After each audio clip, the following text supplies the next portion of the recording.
My husband secretly went on a 15-day trip with his best friend. When he got back, I asked one question that froze him. Do you know what illness she has? He ran straight to the doctor, but by then, it was already too late. My husband walked through the front door at 6:47 p.m. on a Thursday with a tan he definitely didn't have 15 days ago. Hey, babe! Michael's voice was too cheerful, too bright. God, it's good to be home. He was wearing a linen shirt I'd never seen before. His face had that sun-kissed glow you only get from lying on a beach for hours. And when he hugged me, I smelled sunscreen. Coconut, the expensive kind. How was the conference? I asked, my voice honey-sweet. Exhausted. He pulled back, not quite meeting my eye. You know how those tech conferences are. Panel after panel. Networking dinners every night. I barely slept. I took his suitcase. Well, you look rested. The flight back was brutal. I passed out the whole way. I carried his luggage to the bedroom and started unpacking. Michael hovered in the doorway, watching me like I was a bomb that might explode. You don't have to do that, he said. I can unpack later. I don't mind. I pulled out shorts, swim trunks, a tank top with sand still clinging to the fabric. How's Mia? Did she enjoy the conference too? His whole body went rigid. She's fine. Why? Just curious. You two spend so much time together at work. Must be nice to have a friend like that. We're colleagues, that's all. Right. Colleague, smiled. Colleague who go to conference together. How progressive. I'd known about the affair 3 months started. The way these things always do. Michael working late more often. Coming home smelling like perfume that wasn't mine. Something floral and young. Not the Chanel I'd worn for 12 years. His phone suddenly gaining a password when it never had one before. Then came the texts. The ones he'd angle his phone away from me to read. The ones that made him smile in a way I hadn't seen in years. I told myself I was paranoid. That marriage counseling 2 years ago had made me hyper-vigilant. That I was seeing problems where there weren't any. But then he started saying her name. Mia. Mia had this great idea for the project. Mia thinks we should pivot the strategy. Mia said the funniest thing today. Always casual. Always like it meant nothing. Except his voice changed when he said it. Got soft, warmer. So I did what any wife would do in 2024. I checked his location history on Google Maps. That's when I found the hotel in Chicago. The boutique place in the West Loop with the rooftop bar and the 4-star restaurant. He'd told me he was visiting a client, staying at a Holiday Inn near O'Hare. But his phone had been at the Hoxton for 3 nights. And when I cross-referenced it with his credit card statement, the one he thought I didn't check, there were charges for 2 dinners, 2 breakfasts, 2 everything. I could have confronted him then. Should have, probably. But something stopped me. Some instinct that said, wait, see how deep this goes. So I hired someone instead. Rebecca Chen, private investor, 15 years of experience, 5-star reviews on 3 different websites. Cost me $3,500 for a 2-week surveillance package worth every penny. The first report came back in 48 hours. Photos of Michael and Mia leaving work together, having coffee. Nothing damning yet, but definitely more than professional. The second report, a week later, showed them at a wine bar in Lincoln Park, sitting close, her hand on his arm, his hand on her knee under the table. The third report, 10 days in, was when everything clicked into place. They were at a travel agency. I could see them through the window in Rebecca's telephoto lens photos, looking at brochures, pointing at pictures on a computer screen, smiling. Rebecca had managed to get close enough to hear fragment conversation. 2 weeks would be perfect. The beach villa looked amazing. Tell her it's a conference.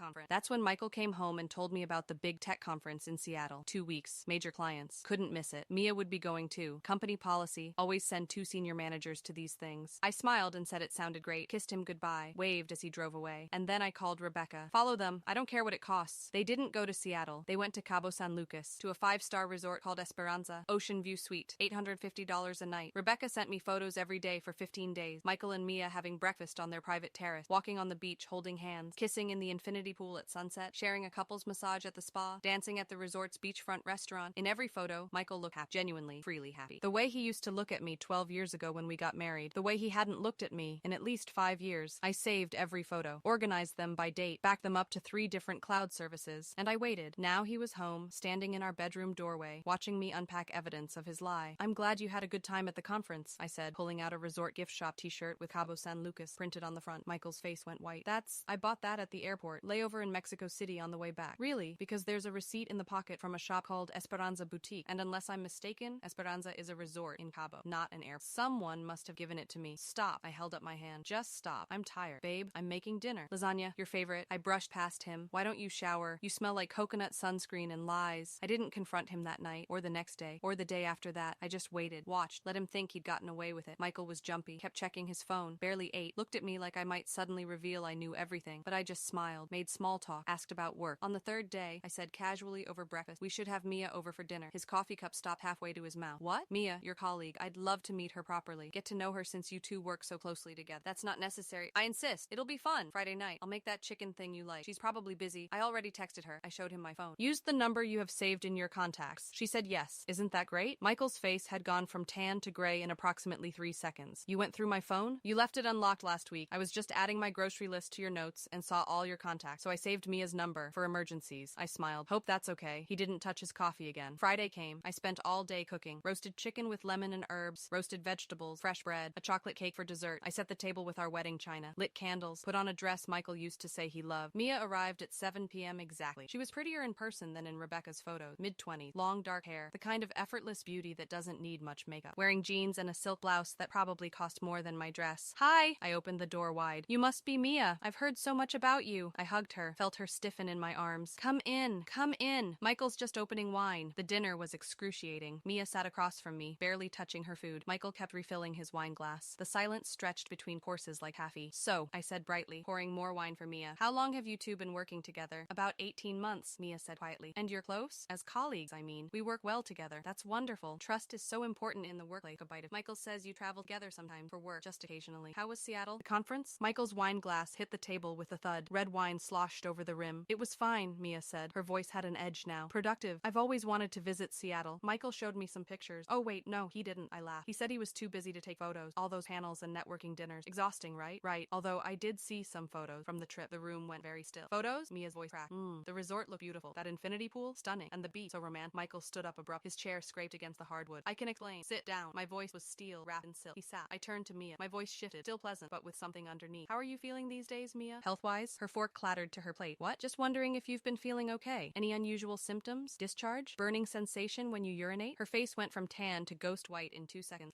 What are you? I pulled out a manila folder from the sideboard behind me, set it on the table between us. Let me help you remember. 3 weeks ago, 4 days before your trip to Mexico with my husband, you visited the quick hair clinic on Mia's hands started shaking. How did you listed Michael as your emergency contact. Did you know that gives him access to appointment notifications? And did you know that when someone's phone is synced family computer, those notifications show up there too? I opened the folder, slid a printed email across her. Appointment confirmation, Mia Torres. Date, October 3rd, 2024. Reason, STD testing. Results, positive. Chlamydia treatment, azithromycin prescribed. The document was partially redacted. I'd had to do some creative work to get even this much. But Mia didn't need to know that. You had chlamydia, I said calmly. Diagnosed 4 days before you and Michael flew to Cabo San Lucas for your romantic getaway. Michael's chair scraped backward. He was standing now, face red. This is insane! She didn't tell me! I didn't know! She didn't know either. Not yet. I pulled out another sheet. The symptoms started 5 days into your trip. That's when you went to the resort's medical clinic. Remember Mia? Complained of discharge and pelvic pain? They gave you antibiotic. Mia was crying now. Mascara running. I got treated. It's gone. I took the full course. For you, yes. But Michael? I turned to my husband. When was your last STD test? His mouth opened, closed. No sound came out. Here's the thing about chlamydia, I continued, my voice professor calm. Incubation period is 7 to 14 days. Mia got infected by someone, not sure who, doesn't matter, about 2 weeks before your trip. She was infectious when you two flew to Mexico. And you've been sleeping with both of us since you got back. Oh my God, Mia whispered. 3 times, I said, looking at Michael. You've had sex with me 3 times since you came home from Cabo, unprotected, because we're married and you've always said you'd never cheat. So why would I need protection from my own husband? Michael collapsed back into his chair. I'll get tested. Right now. I'll go to the clinic. Oh, you will. But first, I pulled out another sheet of paper. My own test results. I already got tested this morning. Negative, thank God. You're negative? Michael's voice was a whisper. Only because I stopped sleeping with you 2 months ago. The room went dead silent. What? Michael's voice cracked. 2 months ago, when I first suspected something was wrong. When you came home late 3 nights in a row smelling like that perfume. When you started password protecting your phone. I made an excuse. Said I had a yeast infection, remember? Needed to wait for it to clear up. His face told me he remembered. There was no yeast infection. I just stopped letting you because I didn't do it. And thank God I did. Mia stood up. I need to leave. Wait, I slid another envelope across the table. This is for you. She opened it with shaking hands. Pulled out a stack of photos. Photos of Michael with another woman. Younger than Mia. Blonde. In these pictures, they were at a coffee shop, a restaurant, holding hands across a table. That's Jessica, I said helpfully. She works in HR at your company. Michael's been seeing her for about 8 months. Started before you two even got together. Mia's head snapped toward Michael. What? I can explain? Can you? I leaned back in my chair. Can you explain how you're sleeping with 3 women? Your wife, your work friend, and Jessica from HR? Can you explain how you told Mia you were falling in love with her while you were also telling Jessica the same thing? Can you explain any of this? Michael's mouth opened and closed like fish drowning in air. Mia threw the envelope at. Photos scattered across the table. Images of Michael's other affair, the one neither of us had known about. You're a liar, Mia said, her voice shaking. You told me you were leaving her. You said your marriage was over. He said the same things to Jessica. I interrupted. I have text messages. Want to see them? Mia grabbed her purse and walked out. The front door slammed hard enough to rattle the windows. Michael just sat there, staring at the photos scattered across our dining table. Here's what happens now, I said calmly. You're going to the doctor tonight. You're getting tested for everything. Chlamydia, gonorrhea, HIV, hepatitis, all of it. We can work through this. No, we can't. I pulled another envelope from the sideboard. Because I filed for divorce 3 days ago. Your papers are in here. He grabbed the envelope with shaking hands, pulled out the divorce petition, his name, my name, irreconcilable differences. I also contacted your company's HR department, I added. Sent them the expense reports, showing you charged the Cabo trip to your corporate card. His face went from red to white. You didn't, I did. Told them my husband had gone to Cabo for 2 weeks and claimed it was was a business expense. They pulled your report, found $12,000 in fraudulent charge, the resort, flight, the spa treatment, all on the company dime. I'll lose my job. You'll lose more than that. Company is considering criminal charge. Corporate credit card fraud is a felony in Illinois. You're destroying my life. No, my voice was I. You destroyed your own life. I'm just making sure everyone knows about it. My phone rang. Perfect timing. I answered on speaker. Hello? Mrs. Richards? This is Dr. Patricia Martinez from Quick Hair Clinic on 5th Street. Michael Richards just came in for emergency STD testing. I'm calling because he listed you as his emergency contact and his rapid test came back positive. Michael's face went gray. Positive for what, doctor? Chlamydia. The infection is active. He'll need a course of antibiotics and follow-up testing in 3 weeks. I'm also recommending we test for other STDs given his situation. Thank you, doctor. I appreciate you calling. Of course. And Mrs. Richards, your negative results from this morning were verified. You're clear. Whatever precautions you took, they worked. Good to know. Thank you. I hung up. Michael had his head in his hands. His shoulders were shaking. Was it worth it? I asked quietly. 15 days in paradise with Mia. The lies, the risk, all of it? He didn't answer. You have chlamydia. You committed corporate fraud. You're losing your job and your wife. And both of your girlfriends now know about each other. How does it feel to have everything you built collapse in one dinner? Still nothing. I stood up, started clearing the table. I'm staying at my sister's tonight. You have until Sunday to move your things out. The house is mine. My lawyer made sure of that. It was my grandmother's, remember. You signed a prenup 13 years ago saying you'd never have a claim to it. I walked the door, grabbed my overnight bag from the coat closet. Oh, and Michael? Your mother called me this afternoon. Asked why I was filing for divorce. I told her everything. Thought you should know before you call her. His head snapped up. You told my mother? She asked. I'm not a liar. I opened the front door. Unlike you. I stayed at my sister's house for a week. Sarah held me while I cried, fed me ice cream, let me rage and grieve and process. You're a badass, she said on the third night. You know that, right? I don't feel like badass. I feel like an idiot. You're not. Saw the sign. You invest Excel. You documented everything. You played it perfectly. I should have confronted him earlier. Should have